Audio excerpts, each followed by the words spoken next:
નમસ્કાર મિત્રો, ચેનલનું નામ છે વંદે સંસ્કૃતમ. હું પાઠક હિરેન ચેનલમાં આપ સૌનું સ્વાગત કરું છું. આજે આપણે સંસ્કૃત સાહિત્યમાં કાવ્ય સાહિત્યનો ઉદ્ગમ અને વિકાસ આ વિષય પર ચર્ચા કરીશું. સંસ્કૃત સાહિત્ય છે ખૂબ જ પ્રાચીન છે અને એની શરૂઆત વેદમાંથી થઈ હોવાનું મનાય છે, કારણ કે ઋગ્વેદ છે એ સંસ્કૃત સાહિત્યનો આધારભૂત ગ્રંથ છે. તો સંસ્કૃત સાહિત્યમાં કાવ્ય સાહિત્ય એનો ઉદ્ગમ ક્યારથી થયો અને એનો વિકાસ પણ કઈ રીતે થયો, આ આપણી આજની ચર્ચાનો વિષય છે. તો કાવ્ય સાહિત્ય છે એ પણ ખૂબ જ પ્રાચીન છે, પણ એના પ્રત્યક્ષ પુરાવાઓ પ્રાપ્ત થતા નથી. અમુક તર્કના આધારે જ આપણે એ પુરાવાઓ પ્રાપ્ત કરવા પડતા હોય છે. તો આમ તો પ્રાચીન સાહિત્યકાર તરીકે ભાસ જાણીતા છે અને એ પછી લગભગ ઈસવીસનની 5મી સદી સુધીમાં અન્ય કોઈ ઉત્તમ સાહિત્યકાર વિશે આપણે ચોક્કસ માહિતી પ્રાપ્ત કરી શકતા નથી. તો આવા સંજોગોમાં આપણે વેદ તરફ જ મીટ માંડવી પડે છે.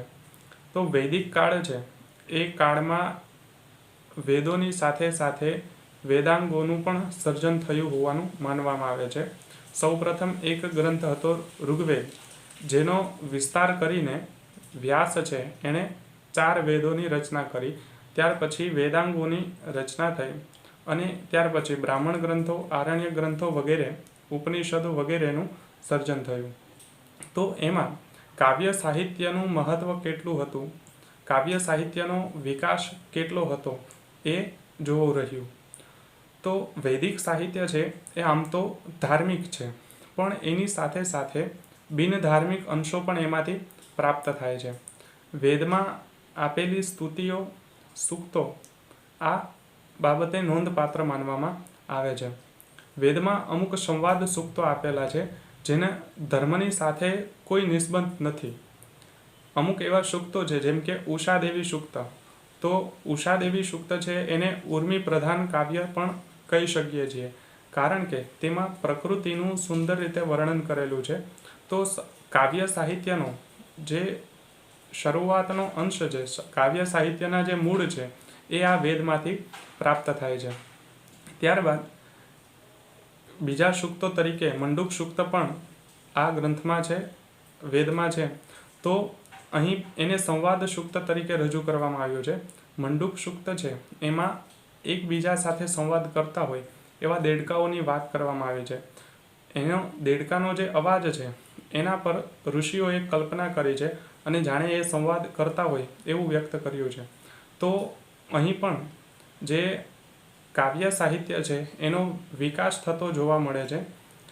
એની સાથે સાથે જે ઋગ્વેદ છે એમાં અમુક વર્ણન કરતી વખતે, દેવતાઓની સ્તુતિ કરતી વખતે સાહિત્યના જે મૂળભૂત અંગો છે જેમ કે ઉપમા છે, શૃંગાર રસનો નિરૂપણ છે, આવા સાહિત્યિક અલંકારો એમાં જોવા મળે છે.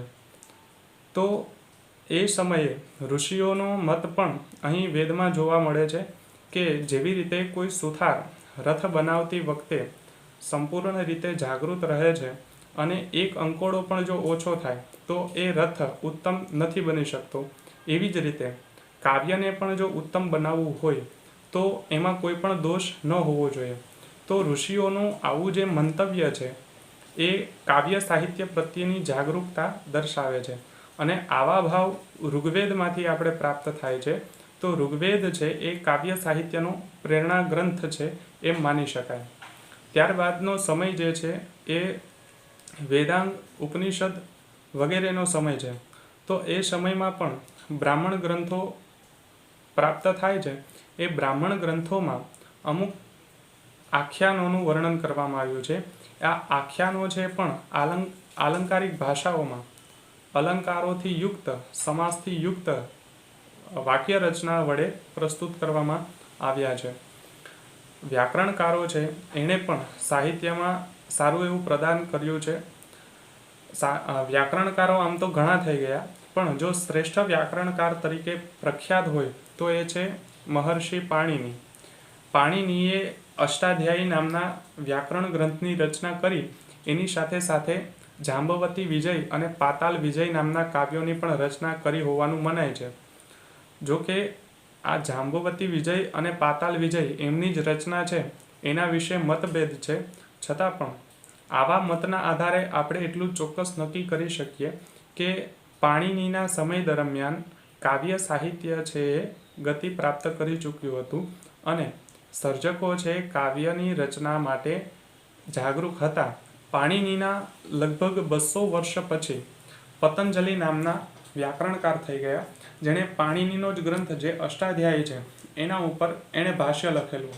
તો એના ભાષ્યમાં અમુક સાહિત્યના જે ગ્રંથો છે એનો એ ઉલ્લેખ કરે છે. જેવી રીતે વારરુચ ગ્રંથનો ઉલ્લેખ કરે છે. વરરુચિ નામના ઋષિએ જે ગ્રંથની રચના કરી હતી એ વારરુચ કાવ્યનો એ ઉલ્લેખ કરે છે. તો આ 200 વર્ષના સમયગાળામાં પાણિની અને પતંજલિના સમયગાળાની વચ્ચે વરરુચિ નામના ઋષિ થઈ ગયા હોવા જોઈએ અને એ વારરુચ કાવ્યની રચના કરી હોવી જોઈએ. અને એની સાથે સાથે અમુક આખ્યાનોનો પણ ઉલ્લેખ કરે છે, જેમ કે વાસવદત્તા, સુમનોત્તરા, ભૈમરથી. તો આવા જે આખ્યાનો અથવા તો આખ્યાયિકાઓ છે એનો પણ ઉલ્લેખ કરે છે. તો એ સમયમાં આટલા વિપુલ પ્રમાણમાં કાવ્ય સાહિત્ય પ્રાપ્ત થતું હતું.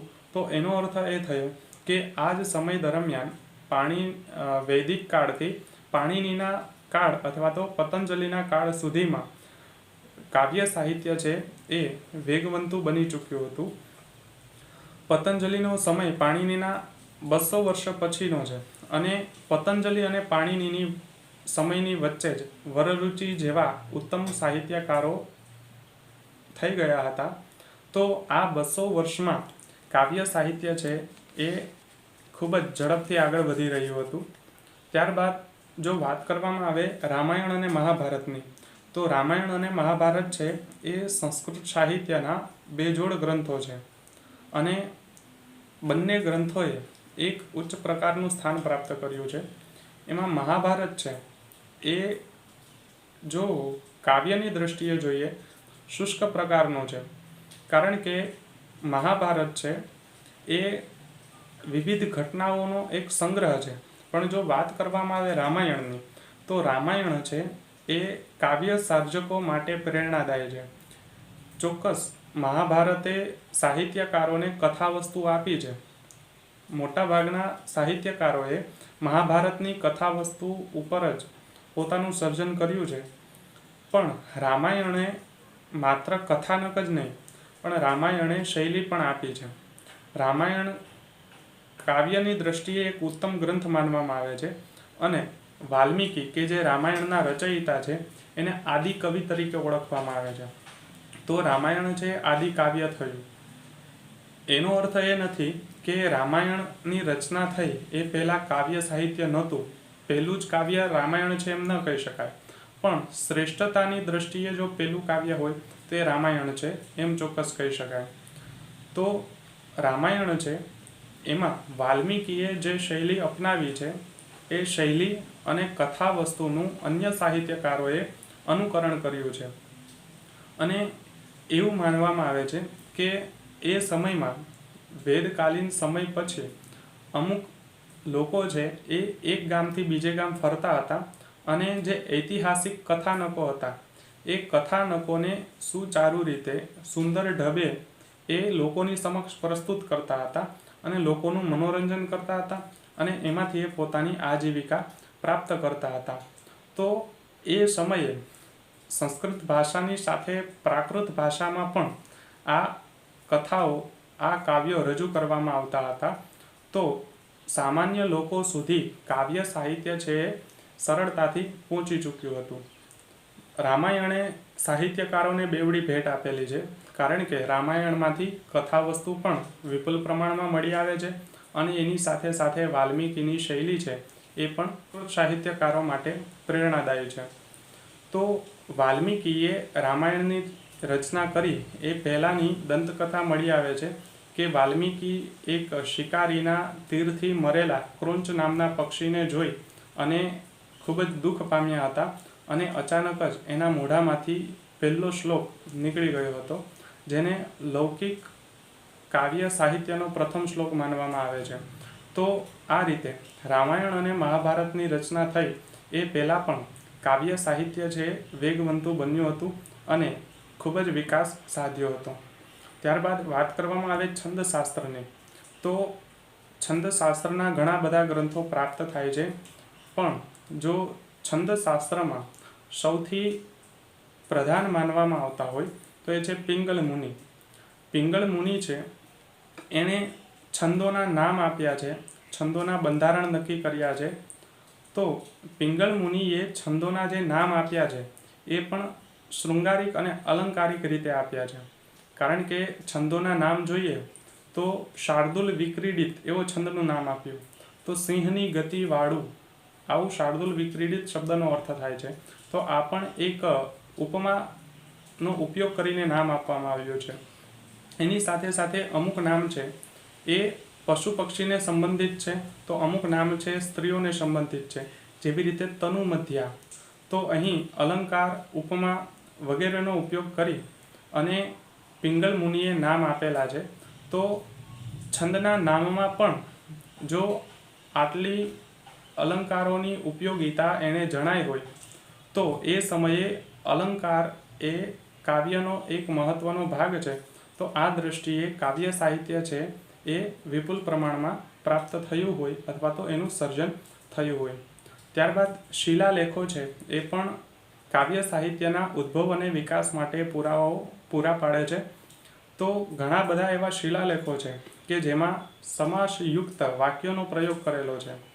ઘણા એવા શિલાલેખો છે કે જેમાં આલંકારિક રીતે વાક્ય રચનાઓ રજૂ કરવામાં આવી છે. અને એવા ઘણા શિલાલેખો છે કે જેમાં ગદ્ય અને પદ્ય બંનેનું મિશ્રણ જોવા મળે છે. અમુક શિલાલેખો છે માત્ર પદ્યમાં જ લખાયેલા છે. તો આનો અર્થ એ થયો કે એ શિલાલેખ લખવાના સમયમાં કાવ્ય સાહિત્ય છે એ ખૂબ જ વ્યાપક રીતે પ્રસરી ગયું હતું. વાત્સ્યયન નામના જે ઋષિ છે એણે કામસૂત્રની રચના કરેલી અને આ કામસૂત્ર છે એ પણ પદ્ય આધારિત છે. તો પદ્યનો વિકાસ આ વેદ કાળથી લઈ અને વાત્સ્યાયન ઋષિના સમય સુધીમાં ખૂબ જ વ્યાપક રીતે પ્રસરી ચૂક્યો હતો.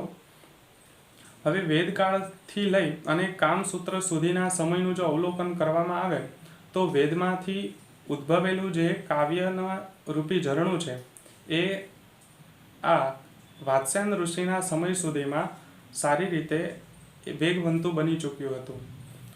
અમુક વિદ્વાનોનો મત છે, જેમ કે મેક્સ મુલર વિદ્વાનનો મત છે કે વચ્ચેના સમયમાં આ જે કાવ્ય સાહિત્ય છે એ થોડું મંદ ગતિથી આગળ વધ્યું. કારણ કે એ સમયે કાવ્યના અમુક ગ્રંથો છે એ જોઈતા પ્રમાણમાં પ્રાપ્ત થતા ન હતા.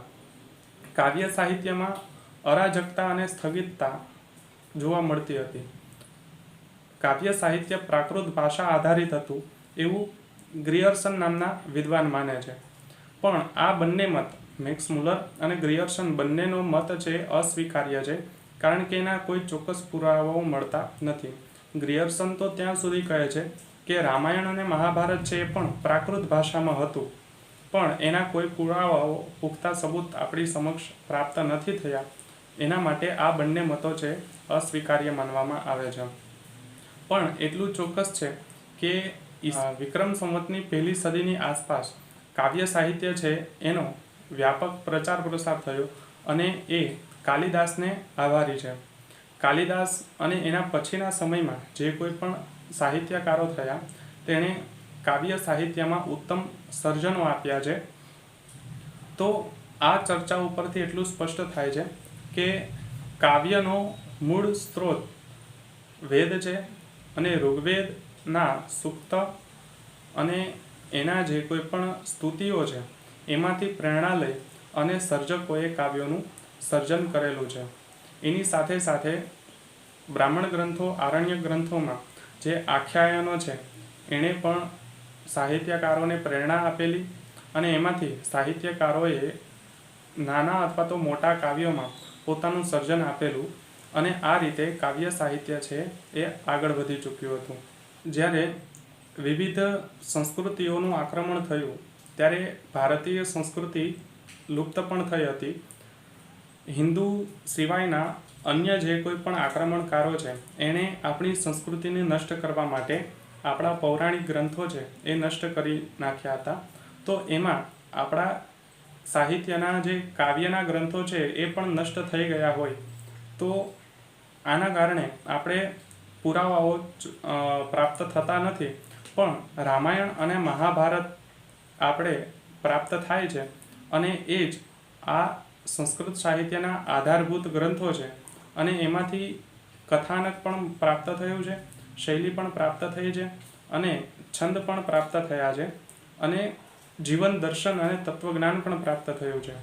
તો આ સાહિત્યનો, રામાયણ અને મહાભારતનો સાહિત્યનો પરવર્તી જે કોઈ પણ સાહિત્ય છે એના ઉપર વ્યાપક રીતે અસર જોવા મળે છે અને આ બે ગ્રંથના કારણે જ સંસ્કૃત સાહિત્યમાં, સંસ્કૃત કાવ્ય સાહિત્યમાં સમૃદ્ધિ છે એમ કહી શકાય. આ ચર્ચાને અહીં પૂર્ણ કરીએ. ટૂંક સમયમાં ફરી મળીશું. જય તું સંસ્કૃતમ.